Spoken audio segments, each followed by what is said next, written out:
कपड़े धोने वाली बहू। शादी के पहले से ही विभा को कपड़े धोने का बड़ा शौक था। कभी नल के नीचे तो कभी तालाब के पास। अरे मेरी नीली वाली लुंगी नहीं दिख रही है। विभा की अम्मा, कहाँ रखी है लुंगी? अरे वो तो विभा ने परसों ही धोकर रखी थी आपकी अलमारी में, देखो वहीं होगी। वो ना मैंने आज धो दी, मुझे लगा कि गंदी हो गई होगी। अरे कैसे गंदी हो गई थी? उसे तो मैंने पहना भी नहीं। हे भगवान, इस लड़की के कपड़े धोने की आदत से परेशान हो गया हूँ मैं। जितना तो घर में राशन नहीं आता, उससे कहीं ज्यादा डिटर्जेंट पाउडर का खर्चा है। इसकी शादी करवा दो, शादी जाए अपने घर में ही करे काम, फिर चाहे घर के कपड़े धोने हो या पूरे गांव के। हाँ ठीक बोल रही हूँ, देखता हूँ मैं कोई लड़का। वो दिन भी आ जाता है जब विभा को देखने लड़के वाले आ जाते हैं। लड़की मुझे अच्छी लगी। होने वाली सास कहती है, बेटी अगर कुछ पूछना है तो पूछ लो। वैसे तो हमारी लड़की बहुत ही शर्मीली है, जो बोल दो वो मान लेती है, इसे क्या पूछना होगा। अरे कैसी बात कर रही हो माँ, मुझे इन लोगों के घर रहना है, सवाल तो कई है। हाँ हाँ बेटा, पूछ लो ना, क्या पूछना है। आप लोगों के घर कपड़े कौन धोता है? सास का मुंह बन जाता है। देखो, अगर तुम ये कहना चाहती हो कि तुम्हें कपड़े धोने नहीं आते तो सुन लो, कपड़े मैं ही धोती हूँ, लेकिन तुम्हारे आ जाने के बाद मैं रुमाल तक नहीं धोऊंगी। अरे चुप रहना भाग्यवान, बहू बेचारी घर आई नहीं, उसे डराना शुरू कर दिया। वो क्या है ना बिटिया, अभी तक तो ये कल्लू की माँ ही धोती थी, लेकिन अब तुम्हारे पापा तो दहेज में वॉशिंग मशीन देंगे ही। तभी विभा की माँ बोल पड़ती है, सवाल भी पूछा तो क्या। वैसे भाई साहब, मशीन की तो फिर भी कपड़े धोने की कैपेसिटी होती है। मतलब जो बिटिया दे रहे हैं ना विभा, इसे कपड़े धोने का बहुत शौक है। ये आप लोगों के क्या, आस पड़ोस गांव मोहल्ले सबके कपड़े धो दे और उफ तक ना करे।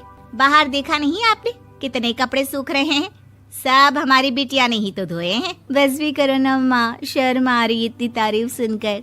और तो और एक दाग निकाल कर दिखाओ तो मान जाऊँ। हाँ अच्छा, माफ करना बेटा, मैंने गलत समझा। हमें तो रिश्ता बहुत पसंद है। और ऐसे जुड़ जाता है रिश्ता कपड़े धोने का शौक रखने वाली विभा का। उसकी शादी हो जाती है कोयला फैक्ट्री में काम करने वाले कल्लू के साथ। शादी के बाद अचानक विभा चिल्लाती हुई सास के पास आती है। सासू माँ, अरे सासू माँ कहाँ है आप?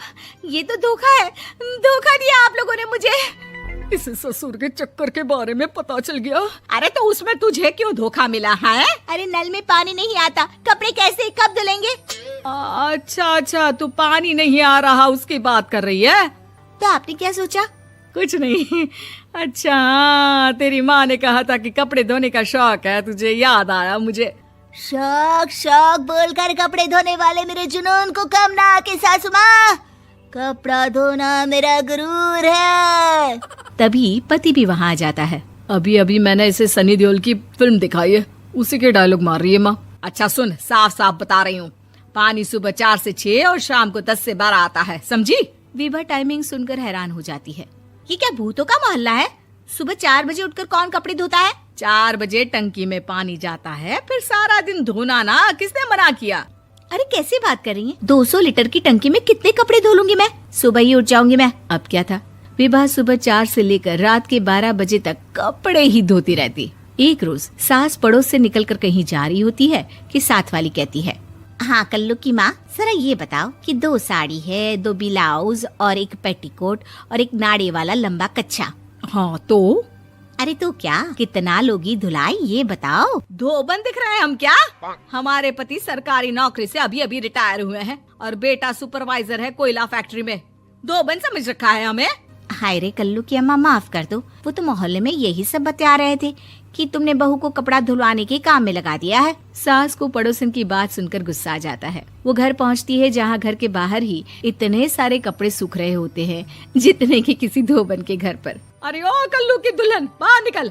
माँ जी यहीं आ जाओ, बाथरूम में चादर धो रहे हैं हम। अरे अभी हम धोते हैं, तुमको बाहर निकलो। ये आस पड़ोस वाले बोल रहे हैं कि हम बहू से कपड़े धुलवा कर उसे कपड़ा धोने वाली बना दिए हैं। अरे छोड़ो ना माँ जी, किन लोगों की बातों में आती हो? आस पास के लोगों का तो काम ही होता है कि वो किसी तरह सास बहू को लड़ा दे। बहू सारे घर के कपड़े धोती है, ये क्या कम है? बोलिए। सास को भी लग जाता है कि वो बहू का ये सनकीपन नहीं छुड़वा सकती, इससे अच्छा है कि खुद ही चुप हो जाए। एक रोज सास और बहू मंदिर जाते हैं, जहाँ सास की साड़ी वहाँ खड़ी भीख मांगने वाली से मिलती है। माँ जी क्या बात है, आपकी साड़ी उस भिखारन से कितनी मिल रही है ना? हाँ हाँ देखो तो, दोनों की साड़ी मिल रही है। क्या बात है कल्लू की अम्मा, तुम खुद को तो अफसर की बीवी बताती हो और ऐसी सिंपल सी प्लेन साड़ी पहनकर घूमती हो। सिंपल और प्लेन नहीं है ये साड़ी। तो क्या सोने के धागे से फूल बने हैं? कुछ भी सासू माँ, कुछ भी। हाँ बने थे इस साड़ी में सोने के धागे से फूल। मेरे पति लेकर आए थे मद्रास से स्पेशली मेरे लिए 10,000 की। है भाई साहब, इस भिखारन के लिए भी